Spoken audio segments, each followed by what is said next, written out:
രാവിലെയും വൈകുന്നേരവും മുഅ്മിനീങ്ങൾ ഓതൽ സുന്നത്തുള്ളൊരായത്താണിത്. എന്നും ചിന്തിച്ചുകൊണ്ട് ഓതേണ്ട ഒരായത്താണ്.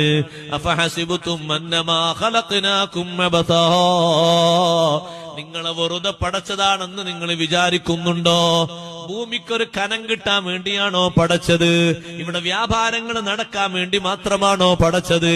ഭൂമിയുടെ സന്തുലിതാവസ്ഥ നിലനിർത്താൻ നിങ്ങളെ കൊണ്ട് മാത്രമേ കഴിയൂ എന്നുള്ള നിലക്കാണോ പടച്ചത്? അല്ലേ അല്ല, വെറുതെ പടച്ചതല്ല, ആസ്വാദനത്തിന് പടച്ചതല്ല, ഹോബികൾ തീർക്കാൻ വേണ്ടി പടച്ചതല്ല. റബ്ബ് താന സൃഷ്ടിച്ചതിന്റെ പിന്നിൽ ലക്ഷ്യമുണ്ട്. അള്ളാഹുവിനും അള്ളാഹുവിന്റെ റസൂലിനും വിധേയപ്പെട്ട് കഴിയാനാണ്, അങ്ങനെ വിജയം വരിക്കാനാണ്. വമൻ യുതിഇല്ലാഹ വറസൂലഹു വയഖ്ശല്ലാഹ വയത്തഖിഹി ഫഉലൈക ഹുമുൽ ഫായിസൂൻ.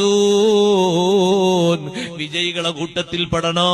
അള്ളാഹുവിനെ അനുസരിക്കണം, അള്ളാഹുവിന്റെ റസൂലിന് വിധേയപ്പെടണം, അള്ളാഹുവിനെ കുറിച്ച് ബോധം വേണം, ഭാവി ജീവിതം തഖ്വയിലായി നയിക്കണം. ഫഉലൈക ഹുമുൽ ഫായിസൂൻ, അവരാണ് വിജയിച്ചവരെന്ന് അള്ളാഹു ഖുർആനിലൂടെ പഠിപ്പിക്കുന്നു. ഹുബൈബ് റളിയല്ലാഹു അൻഹു മനസ്സ് നൽകിയത് കണ്ടില്ലേ? ഹുബൈബേ, എന്നിട്ട് ഈ ചിരിച്ചുകൊണ്ട് അവർ ചോദിച്ചു, ഹുബൈബേ, അവസാനം വല്ല ആഗ്രഹവുമുണ്ടോ? എന്റെ നേതാവിനുള്ള ആഗ്രഹം തന്നെയാണ് എന്റെ ആഗ്രഹവും. എന്റെ നേതാവിന് ഈ ദുനിയാവിൽ ഏറ്റവും വലിയ ആഗ്രഹം എന്താണ്? ഏറ്റവും വലിയ താല്പര്യം എന്താണ്? വിട്ടുവീഴ്ചയില്ലാതെ സ്വീകരിച്ച ആഗ്രഹം എന്താണ്? അസ്വലാ, നിസ്കാരം തന്നെ. ഞാൻ ആ നേതാവിനനുസരിച്ച് ജീവിക്കുന്ന ആളല്ലേ? ദഊനി ഉസല്ലി റക്അതൈൻ. സുബ്ഹി നിസ്കരിക്കാതെ റബ്ബിന്റെ ഭക്ഷണവും കഴിച്ച് ഭൂമിയിലൂടെ വസ്ത്രം ധരിച്ച് നടക്കുന്ന ഇരുകാലി മനുഷ്യ, പ്രിയപ്പെട്ട പെങ്ങളെ,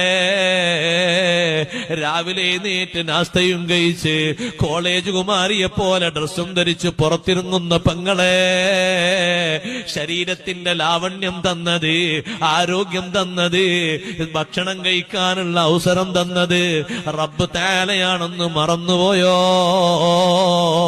ഒരു നേരം നിനക്കങ്ങ് ബ്ലോക്ക് വന്നുപോയാൽ, നീ അങ്ങ് കുടുങ്ങിപ്പോയാൽ അവലംബിക്കാത്ത മാർഗങ്ങളില്ലല്ലോ, വിളിക്കാത്ത വിളികളില്ലല്ലോ.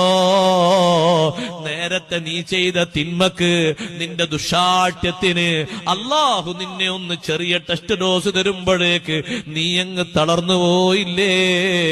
യജമാനനായ റബ്ബിന് വഴിപ്പെടാനല്ലേ ഈ ശരീരം? അതിനല്ലേ ഈ ശരീരത്തിന്റെ ആരോഗ്യം? അതിനല്ലേ